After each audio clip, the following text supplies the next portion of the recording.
Thank you so much. So what I love about these panel presentations is that each panelist's story gets to build upon the next. And I think that's really exciting. And I'm happy to kind of be at the end of that and maybe can sum it up for you. So I got involved in community engagement for many different reasons. You can't do gerontology without doing community engagement, right? How do we teach people about aging and older adults unless we're in the community working with older adults? So it was a natural fit for me in terms of my discipline. But one of the unique things about me is that when I started here, I was getting my PhD and tenure track at the same time. So a little bit of pressure, just a little bit of pressure, little bit to do. So I quickly realized that community engagement was actually the framework that I could use to integrate my teaching, my research, and my service. And that if I really streamlined this process using this lens of community engagement, I could actually accomplish all of these things simultaneously that would help me towards my PhD and that would help me towards tenure.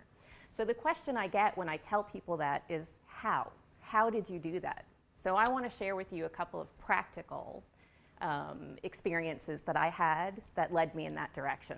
Sometimes a partnership would happen more organically, and sometimes it took a little bit more planning and there was intent. So an example of an organic experience.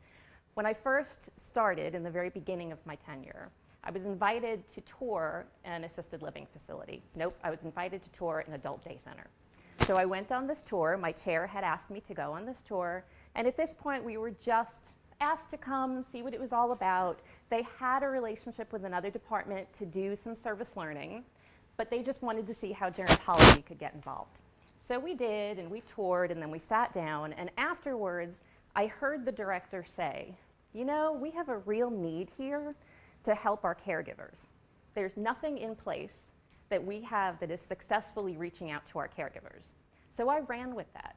So we met, we took that, we wrote a community engagement grant, we got funded for the community engagement grant. I then used that project as a service learning for my class. So there's my scholarship, there's my teaching, and there's my service, all in one project. So it just took a little bit of planning, but it was very organically emerging.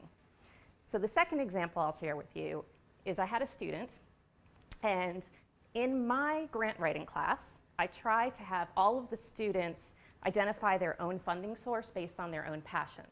Another way of taking my teaching, connecting it to service, connecting it to community.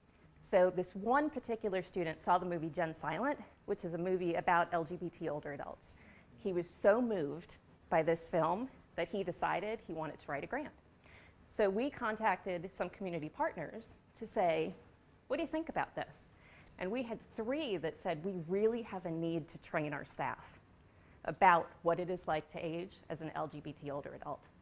Great, community partners identified need. So we did that, wrote the grant, got the grant, published, and helped people in the process. So that's what I wanted to share with you today, is that you can really take one project and you can look at it from multiple different angles so that you can take your service, your teaching, and your scholarship and kind of combine them into one. Looking forward to talking to you more about it. Thanks.